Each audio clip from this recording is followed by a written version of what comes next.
पन्नगे च सुरेन्द्रे च कौशिके पाद संस्पृशि निर्विशेष मनस्काय श्री वीरस्वामिने नमः। आर्हत वाङ्मय में कहा गया है, दुम पत्त ए पंडुय ए जहा निवडई राय गणान अच्छय एवं मनुयान जीवियम समयम गोयम मापमायै। हमारे शास्त्रों में सुभाषित अच्छी शिक्षाएं प्राप्त होती हैं। संस्कृत में तो कहा गया है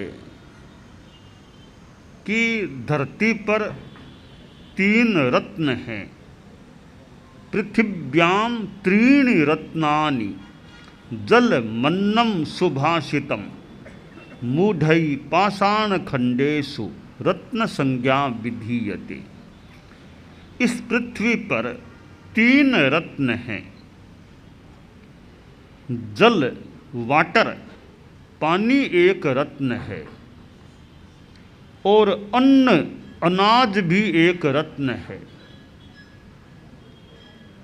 जल न मिले तो कितनी कठिनाई हो जाए, भोजन न मिले तो भी कठिनाई है। तो ये दोनों रत्न हैं। तीसरा एक और रत्न है सुभाषितम, सुभाषित भी रत्न है। सुभाषित के मैं कल्पना से 2 अर्थ करना चाहूँगा। सुभाषित का एक मतलब है अच्छा बोलना, यथार्थ बोलना, मधुर बोलना, यह एक सुभाषित है। सुभाषित का दूसरा अर्थ मैं करना चाहूँगा कि जो अच्छी वाणियाँ हैं, शास्त्रों में जो अच्छे सूक्त हैं, अच्छे श्लोक हैं,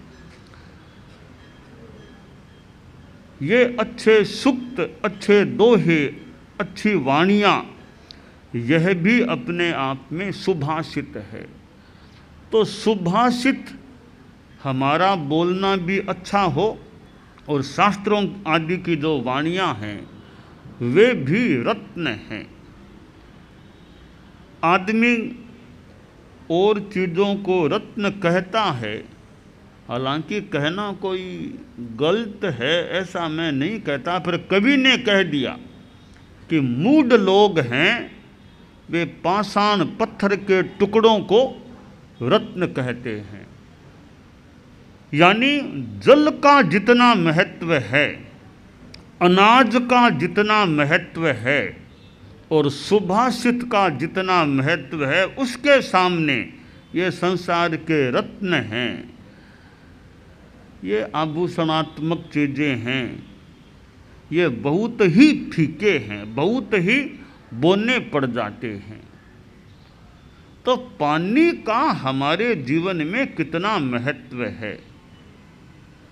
मैं पश्चिम रात्रि में संतों के साथ, यानी हम लोग बैठे थे संत सभा में, तो एक रात में यूँ चर्चा में मैंने एक कहानी सी संतों को बताई।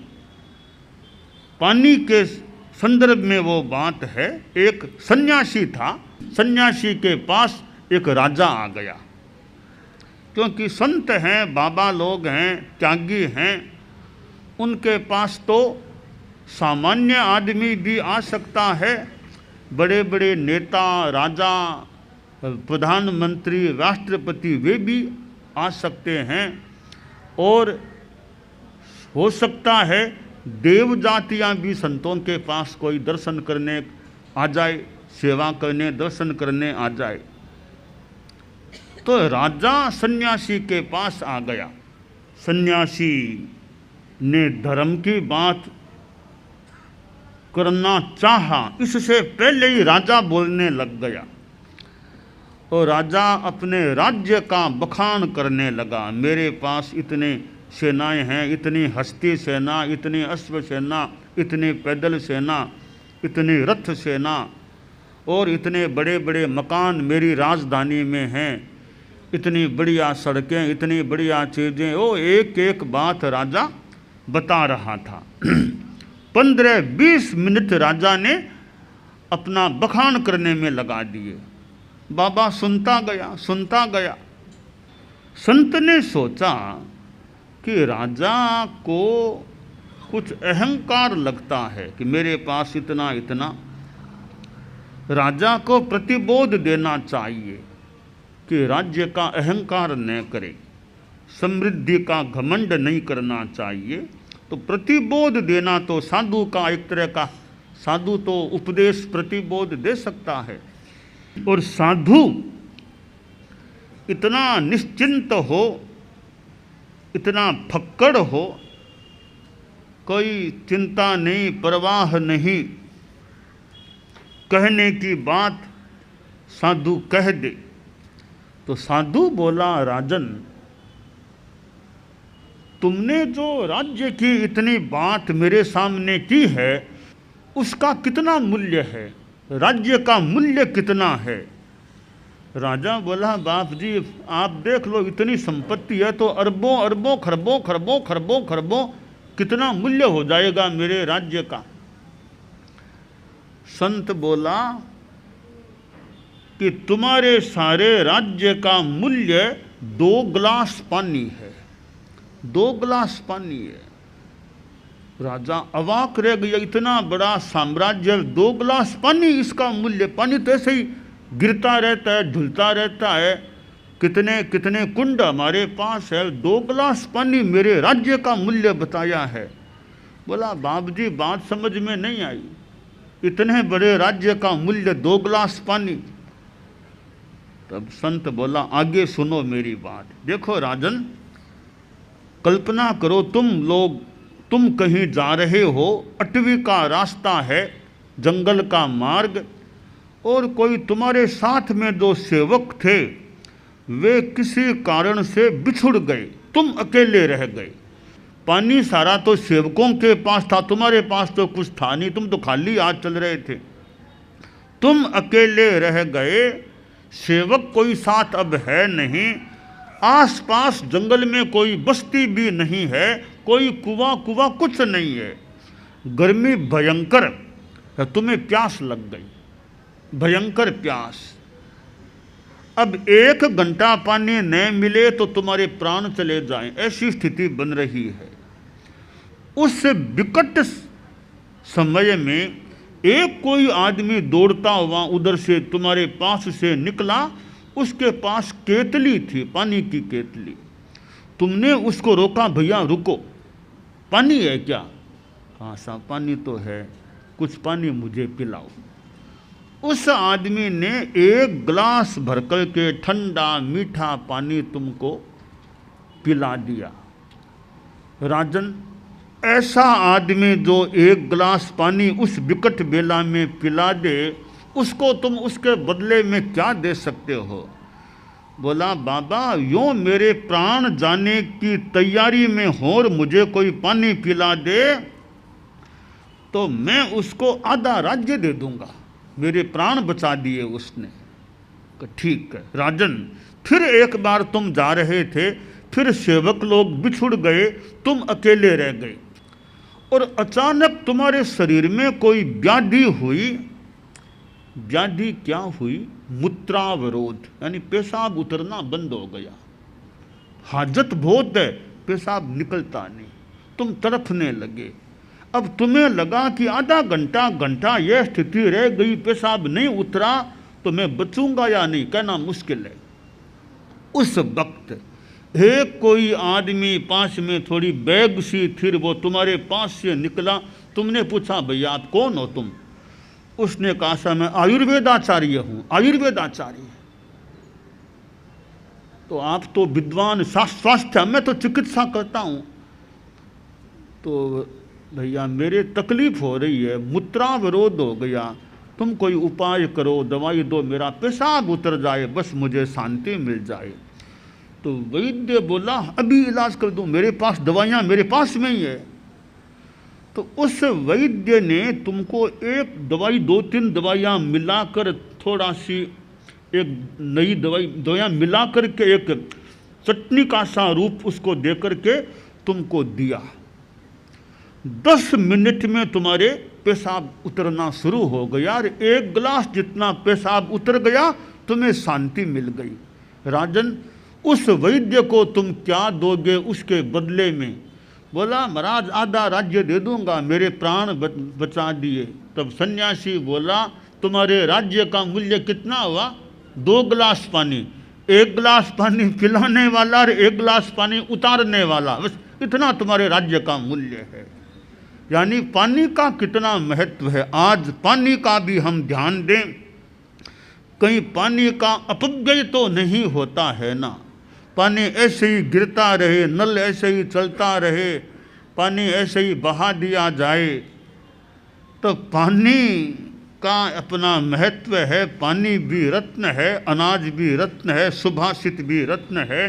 तो हमारे शास्त्रों की वाणियाँ हैं, ये भी मानो रत्न हैं। तो यह हमारा जो आगम साहित्य है, उनमें अनेक वाणियाँ मिलती है। एक वाणी यह जो है कि यह हमारा जीवन कैसा है, कि वृक्ष का पत्ता पका हुआ पान जैसे गिर जाता है, इसी प्रकार एक दिन मनुष्यों का जीवन भी पूरा हो जाता है। इसलिए जो अंत में श्लोक में शिक्षा दी गई है, समयम गोयम मापमायये, गौतम समय भर भी प्रमाद मत करो। यह बड़ा सुंदर संदेश है। समयम गोयम मापमायये, समय मात्र भी, समय भर भी प्रमाद मत करो, पाप में समय न बीते हमारा। समय का भी अपना मूल्य है। 24 घंटे हर डेट में, हर दिनांक में हमें मिलते हैं। रात के 12 से फिर रात के 12 बजे तक का यह समय 24 घंटों का, हम समय का क्या उपयोग करते हैं? Time and tide wait for none. अब समय प्रतीक्षा नहीं करता, तो समय प्रतीक्षा नहीं करता, वह अपने गति से चलता है। हमें समय पर ध्यान देना चाहिए कि मेरे सामने जो समय है उसका मैं क्या उपयोग करूं। 80 बरस आ गए हैं तो आदमी सोचे अब जितना समय अवशेष है जीवन का, उसका मैं कैसे बढ़िया उपयोग कर सकता हूँ। रोज एक एक दिन जा रहा है तो मेरे जीवन काल का समय कम होता जा रहा है। जन्म दिवस आता है, आदमी के मन में उत्साह है, उमंग, मेरा birthday birthday birthday, happy birthday happy birthday. भी मेरा उत्साह, छोटे बच्चे आते हैं, माँ बोलती है आज इसका बर्थडे है बर्थडे है। तो बच्चों में भी मेरा बर्थडे है, स्कूलों में भी बच्चों के पता नहीं कई बार वो लिखे भी होते हैं बच्चों के जन्म दिवस श्लोकों, स्कूलों में कोई मनाते होंगे, घरों में मनाते होंगे। तो बर्थडे आता है, यूँ तो खुशी का भी अवसर हो सकता है कि आज मेरा जन्म दिवस है, मैं आज के दिन जन्मा था। पर साथ में यह भी हम अनुभव करें कि इस बार का जन्म दिवस आ गया है, 1 बरस पहले आया था, अब फिर आया है, तो 1 साल मेरा कम हो गया, 1 साल अब कम हो गया है। तो हर बर्थडे आता है मानो 1 साल कम होता रहता है। तो समय बीत रहा है, हम समय का अच्छा उपयोग करें। कितना हम शुद्ध परिणामों में, शुद्ध शुभ भावों में रह सकें। दिमाग आदमी का अस्त व्यस्त न रहे। व्यस्त तो आदमी हो सकता है पर अस्त व्यस्त न हो। आचार्य जी विराजमान थे, कार्यक्रम चल रहा था, एक महंत जी आए प्रोग्राम में, कार्यक्रम में वे भी अतिथि के रूप में बैठे। तो आचार्य जी के उत्तराधिकारी युवाचार्य जी थे, वे अपने भाषण में बोले कि देखो महंत जी इतने व्यस्त हैं फिर भी यहाँ आए हैं, फिर भी इतने व्यस्त हैं फिर भी आए हैं। बाद में महंत जी का भाषण हुआ तो महंत जी बोले कि युवाचार्य जी ने कहा था कि इतने व्यस्त हैं आए हैं, तो व्यस्त नहीं, मैं तो अस्त व्यस्त था, मैं तो वहाँ अस्त व्यस्त था, यहाँ आकर के व्यस्त हो गया हूँ। तो अस्त व्यस्त होना है, ऐसे आदमी को अस्त व्यस्त नहीं होना चाहिए। दिमाग हमारा अस्त व्यस्त न हो, दिमाग में फालतू तनाव नहीं होना चाहिए, चित्त में शांति रहनी चाहिए। और तनाव होता है, कई बार आदमी गुस्से में आ जाता है, चिड़चिड़ापन सा हो जाता है, बहुत व्यस्त है, दूसरा कोई बीच में आकर बात शुरू कर दे, वो कई बार बात भी अनखामनी, बीच में क्यों बोलने, मैं काम में लगा था बीच में क्यों बोलने लग गया। तो ज़्यादा जब व्यस्तता होती है तो कई बार दूसरे का बोलना भी नहीं सुहाता, बीच में कोई बोले नहीं, मैं अपना काम करता रहूं, ऐसा मन कई बार कहता हो सकता है। तो हम व्यस्त तो भले हो जाएं पर अस्त व्यस्त न बने। और कार्य भार इतना, काम का लोड इतना, अब समय है इतना ही है, ऐसी स्थिति में कई बार तनाव हो सकता है। परंतु टाइम मैनेजमेंट का तरीका अच्छा अगर हो तो आदमी कार्य भार ज़्यादा दिखता है तो भी तनाव में न जाकर अच्छे सिस्टम से काम करे तो काम भी हो जाए, तनाव भी न करना पड़े। तो जो समय हमें मिलता है 24 घंटे रोज़ हर दिनांक में मिलते हैं, अगर पूरा दिन रात मिले तो 12 से 12, रात की 12 से फिर रात की 12 बजे तक का समय मिले तो 24 घंटे मिलते हैं। इन 24 घंटों का उपयोग कुछ अध्यात्म की साधना में भी किया जाता है या नहीं। जैनों में सामायिक चलती है, एक सामायिक भी रोज हो जाए तो भी बहुत एक अच्छी बात है, बढ़िया बात है। काम बहुत हो सकते हैं पर थोड़ा टाइम मैनेजमेंट हो भी, थोड़ा समय संभव हो सके तो निकालें। मेडिटेशन, योग, अच्छा स्वाध्याय, अच्छी किताब पढ़ें, अच्छा आत्मचिंतन करें, कोई आत्मा परमात्मा के बारे में चिंतन करें, पुनर्जन्म के बारे में कभी सोचें। यूँ आध्यात्मिक धार्मिक क्रियाकलापों में भी कुछ समय यथासंभवतया लगाने का प्रयास हो तो और काम दिन भर चलते हैं। सुबह सुबह कुछ धार्मिक साधना हो जाए। दिन में मान लो कोई राजनीति के लोग वो काम धंधे करते होंगे, बिजनेसमैन, दुकान है, ऑफिस है, वहाँ और समाज में काम है और कोई मीटिंग वगैरह में जाना, दिन में फिर आगे काम हो सकते हैं। सुबह सुबह 4, 5, 6, 7 बजे नाश्ते से पहले आधा घंटा अपनी धर्म की साधना कर ले, जप करें, योग ध्यान करें, अच्छा स्वाध्याय करें। वो खुराक सुबह सुबह अध्यात्म की खुराक हम प्राप्त कर लें। बाद में ठीक है, जो भी काम धंधे हैं करने होते हैं वो भी मान लो करने जरूरी होते हैं, हो सकते हैं, पर धर्म का काम है वो भी सुबह सुबह हमारा अच्छा हो जाए। आगे धंधो पाछे धंधो, धंधा माहे धंधो, धंधा मास्यों समय निकाले, वो साहिब को बंदो। इन धंधों में से थोड़ा समय निकाल लें। धंधे तो चलते हैं, आपके दुकान है, ऑफिस है, और है, वो है, इनमें से थोड़ा समय देख लो कब निकल सकता है। तो सुबह सुबह का जो समय है वो अगर निकल जाए, बाद में कुरला, दातुन, नाश्ता वगैरह वगैरह है चीज़ें, पहले आधा घंटा एक सामायिक का उतना समय निकल जाए, बाद में निश्चिंत है, फिर दिन में और काम जो भी मान लो करने हैं। तो धर्म के लिए भी आदमी कुछ समय निकालने का प्रयास करे, बाकी दिन रात में काम करे, उसमें भी धर्म को जोड़ दे।